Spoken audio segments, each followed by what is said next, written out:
We've made the heads of our bobblehead pets. Now let's make the bodies.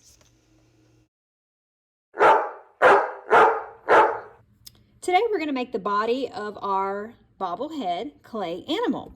You're first going to begin with the size of a piece of clay, about the size of a peach, so it's nice and big and round. We're going to add water to it by dipping our fingertip in the clay water and just dripping it 2 times, 2 drops of water, but dripping it around the clay like that.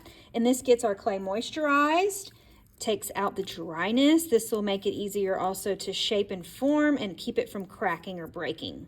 So after we add the water, we just want to take it in our hands and squeeze it, smush it. This is called wedging the clay, even if you want to press it down in your newspaper a few times to get the water mixed in until you don't feel the sliminess of the water anymore.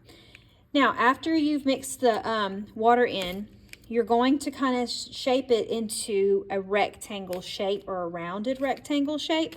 So what I like to do is I like to kind of start to flatten it and then take the sides and push the sides in like this, okay? And we want a nice long rectangle shape, okay? So you can also squeeze the sides to make the sides long, because in a rectangle you have 2 long sides and 2 short sides, okay? Until you get about like this, all right? And then you're going to make it flat or turn it into kind of a slab, but you're not going to make it super skinny. You're going to make it about the size or thickness of a cookie. So once you get your rectangle shape by kind of squeezing the sides and then pushing in the edges like that so that it's pretty even, it doesn't have to be perfect, you're going to take your fist and you're going to pound the clay just a little bit at a time. And as you do that, you make it longer and wider. You also make it skinnier. Do not pound it down so hard that your clay is going to be really skinny like a piece of paper. You want it to be about the thickness of a cookie, okay? Now, I did one side. I also like to flip it over. And now the side that was on the newspaper is nice and flat. And do it again, because I want my other side to be nice and flat. This helps your clay to be more even. If you see a few lines and cracks, don't worry. We're going to take care of those later. And then I'm just going to keep doing that, okay? And I'm going to kind of show you how to measure how long it needs to be. But once you have it pretty even, you can stop. And this is about how thick it needs to be. Now, to measure it, you're going to get a teeny tiny toilet paper roll. It's been cut in half.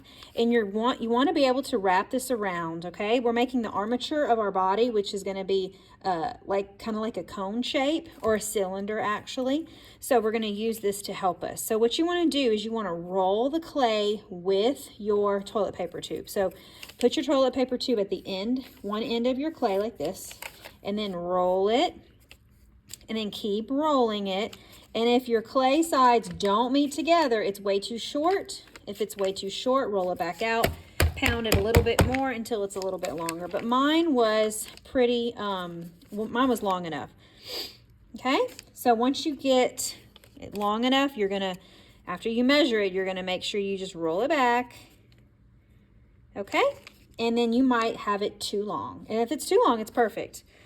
If it's too long, you're going to have your clay meet together and you're going to just cut off this extra piece. So where the clay meets together, you're going to take your skewer, and I like to use the end of it, the pointy end, and all you're going to do is press it down into the clay and kind of drag it down. You might want to do that a couple times until you cut a piece off or the extra off, okay? And that's where we do that step, okay? Your clay needs to be touching. Now the next part is going to be to smooth this piece down, and we're actually going to leave our toilet paper tube in there to create our armature, which means it's going to keep the shape. That way it won't collapse and mush down together. This is going to stay there. It's actually going to stay there inside the kiln too. And when the kiln, the kiln gets up to 1800 degrees, it'll burn this piece of toilet paper tube and turn it into ash, okay? And then I can just vacuum it up. But we're going to leave it in there, okay? Now, you're going to have to use a toothbrush with water to attach it. Remember, when we attach pieces of clay, we have to use a scratching and scoring method, which means you make scratches with your wet toothbrush on the clay, like that. And then I like to scratch the other side where it's going to touch, okay? So just about where you think it's going to touch. You can make a few little lines like that. And then roll it back over, okay? and then smooth it down. So if it's not perfect, it's okay. You can stretch the clay or smooth it back over, okay? And I like to kind of keep some fingers inside so that when I'm smushing it down, it doesn't like push the clay down, because this toilet paper tube, it could smash like that, and you want it to stay round. So I like to keep some fingers inside as I'm smushing or blending the clay together, okay? Like that. Once you have that done, we're going to take one side of the clay, either the top or the bottom, and we're just going to kind of press it down onto the table, okay? You can even lift it up a few inches and then press it back down like that. And that way you'll have a solid and a flat bottom, okay?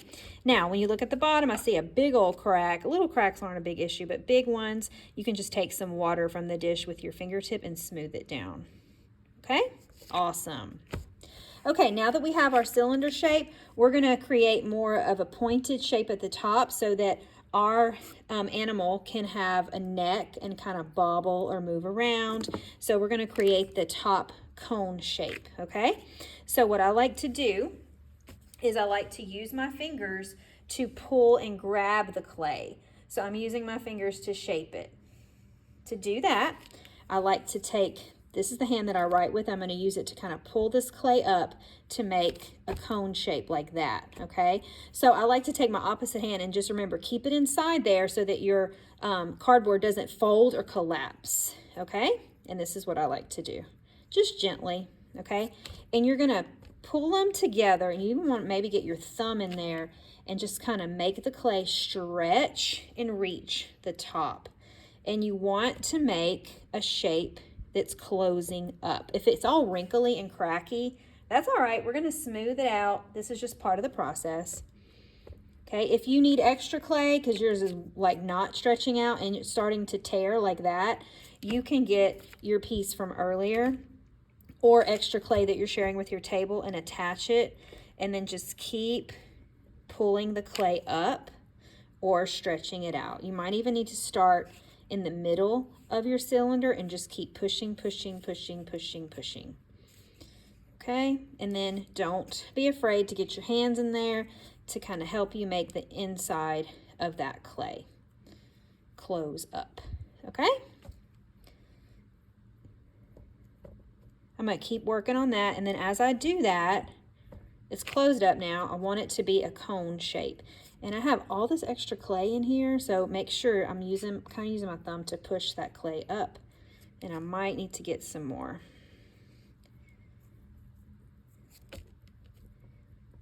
And I'm creating a cone shape or a pointed tip. But it's not going to be pointed really skinny. I'm going to add a little bit more clay because I keep getting holes right here. It's not going to be super skinny, because if it's super skinny, it won't be able to support my big heavy clay head. So I want to make sure it's kind of rounded. And if your clay's really thin and you're seeing a lot of the toilet paper tube, just add some more. And just keep smoothing and pulling up using like this kind of motion with your fingers. And just make sure there's no holes. And mine's a little uneven. My cone is tilting to the right, so I'm just going to move it over. And if it creates a hole, I'm just going to smooth it back. Still need more clay.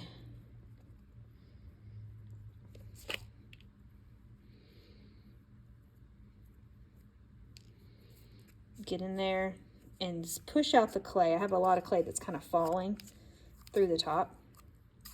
So I'm just like pushing it upwards.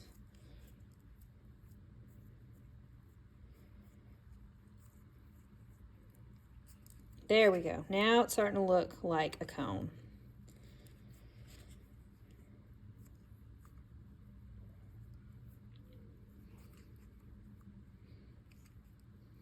Now, if your clay starts to get dry and cracky, you can always add a little bit of water, but not too much water, because if it turns into a muddy texture and gets really slimy, your clay will start to kind of fall apart and turn into like this mud texture, and you don't want that.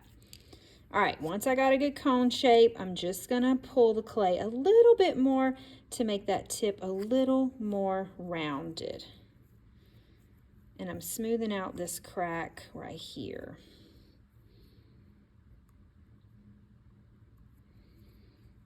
I can even pull some clay from the bottom to smooth it out because the bottom's really thick. Okay, now I like to take, you're gonna take your pinch pot from last time. It's done now, it's dry and it's hard like a rock. Be gentle with it, but you can also put it on top and kind of just make sure that it's going to support the head. It's going to wiggle a little bit because it's a bobblehead, but just kind of make sure, okay? And if you want it to be a little bit taller, just make the cone go up a little bit more. But remember, you don't want it skinny like that because I won't be able to support the head, okay? Make sure it's kind of thick and round at the top like these two. We're stopping here for today, but we need to keep our clay moist for next time. You're going to put your pinch pot animal down like that and dip your napkin in your dirty clay water and then wring it out inside the doggy dish so it doesn't get all over the table. Then carefully unwrap your napkin, drape it on top, and then put your plastic bag on top. Try to get some air out, but do not seal it. Okay, now once you've done that, you're going to create legs for your pinch pot animal. Whether you have a dog or a cat, I'm going to show you how to make some pretty common looking legs, okay? So with the extra clay at your table, you're going to make 2 coils, okay?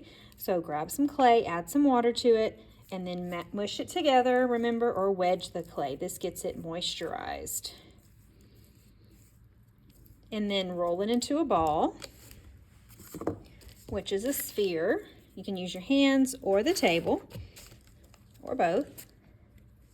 And then start to roll your hands back and forth or up and down so that you make a snake shape or a line like this.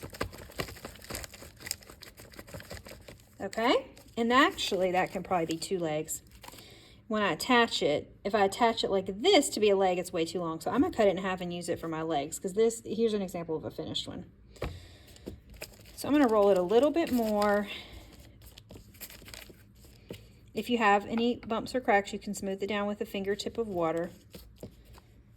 Give it one more good roll. When you roll it, it makes it longer, but you don't want it too skinny. You want it about the thickness of your finger.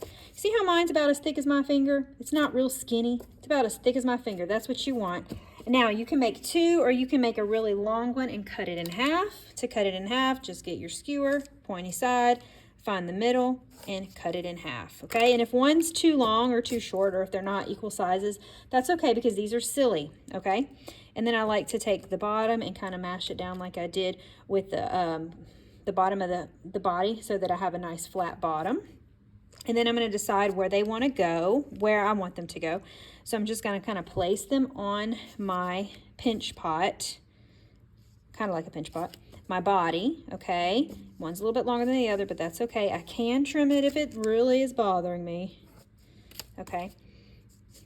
And then I can also take my head again and just make sure it's not going to be the legs are not going to be way too long, okay? I think mine are going to be a little bit too long, so I'm going to trim. One's still longer than the other, even though I try to make it the same. So that looks much better. That way I'll have room for a bow tie later. If you want to add room for little decorations, you can, just like this one, okay? So I'm going to just trim it to where I'll have room for that stuff, okay? Now, to attach the legs, you want to do the score method with the toothbrush. If you don't brush your teeth every day, your teeth will rot and fall out. If you don't brush both sides of your clay pieces will fall off. That helps me to remember how important it is to score. And then I want to place them at the bottom. Make sure one leg is even with the bottom, and then do a little wiggle test, or just make sure they don't fall off. Make sure you can kind of feel it locking into place. Don't forget about this one. 2 of the brushy sides together, and you can make them a little far apart. You can make them like that, diagonal, or you can put them touching each other. Okay, I'm gonna press that one, and then I'm gonna kind of use my finger to get inside and kind of just press it together like that. And then do the wiggle test to make sure they don't move. And then I like to blend the top together, just like this one. So I like to take just the tops of the legs, and again, I'm using my finger to go inside to brace it so it doesn't tear or anything, okay? And I have a weak spot right here, so it's going to be really important if I push that clay up to make it thicker right here. Okay, and just to kind of blend it to make it blend in with the body of the animal. There we go. And then I still have that line in between, and if you can't see the line anymore, you can always take your skewer and do like that. And then I like to take my feet and kind of push them up, so the bottom of the feet, and kind of make like a little, the shape of a foot. You can do that. You don't have to if you don't want to. And then I'm going to make some toes by taking the pointy end of my skewer stick and just pressing 2 or 3 toes. They can be dots if you want them to be dots, or they can be lines, okay? And after that, I like to press the bottom down again to make sure everything is even with these new feet that I have, okay? And then I'm going to work on the tail. So, same coil we made before, okay? So get a chunk of clay about the size of a quarter, add some water to it if it needs to be moisturized, mash it a little bit, roll it into a ball, and then roll it into a coil, either in your hands or on the table, okay? Now, when we're attaching clay, we cannot have a piece just sticking out like that. So if your tail's diagonal or straight, it's gonna just pop off, okay? So we need to find a way to attach our tail so that it's touching, all parts of the tail are touching the back of the clay, all right? So if you wanna have a straight tail, I would attach it like this. You can have a wavy tail by making your coil into a wavy line first. If you want like a wavy tail, dogs or cats have wavy tails sometimes, okay? Or you can just make your tail curve like that, okay? I made mine curve like a question mark on this one. You could do a spiral tail, okay? And if you're playing with it a lot, you might see some cracks in your clay. After you touch it and play with it a lot, you might have to add a little bit of water, okay? And then just decide what kind of tail you want, straight, curvy, or whatever, spiral or question mark, and then attach it to the back of your animal, okay? Just don't let it stick out. The whole tail has to be touching the back of your animal, okay? So I could do it like that, but you cannot just leave it like that. What do we have to do? We have to toothbrush it. So I'm going to make my spiral again, okay? And I think it's going to go there. I want it to be opposite of my feet, so I'm going to make sure it's in the right place. Toothbrush the back, toothbrush the tail. I think the other side looks better. I'm going to toothbrush this side so I won't see that. And then stick it on. Put your thumb in there and press them together. And then do the wiggle test and just make sure it's touching. Make sure none of the clay is sticking out. Okay? And then you can stop there. You can add a little bow tie if you want.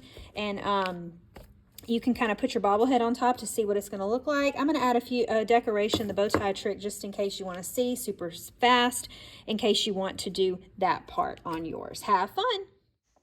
To make the bow tie, I'm first starting with a piece of clay about the size of a quarter, and then I'm rolling it into a ball and then mashing it down into a circle. I'm using my bobblehead to make sure I have room and to kind of tell me where my bow tie is going to go. Once I have the center of my bow tie, I'm going to make 2 small pieces that are circles, and then I'm going to shape them into triangles by pinching one corner and then flattening the other. And then I'm going to kind of test it to see what it looks like when I put all the pieces together. The circle goes in the middle, and then the triangles go on the outside. I'm not sticking anything together yet. I'm not putting it and sticking it on my animal yet. I'm just measuring it so I can lay it on top before I do that. And then I'm going to toothbrush each part one at a time. I like to do the triangles first, and that way my circle can go over it to make it look like it's overlapping. So I toothbrush the back of the triangles and where they're going to go. Stick them on there, do the wiggle test, and kind of press them down gently. And then I toothbrush the back of the circle, put it in the center, wiggle it, do the wiggle test, and make sure that it's pressed down gently. I can add patterns on my bow tie by using the bottom of my skewer stick to make some circles like I did on one of them, or they can just be plain.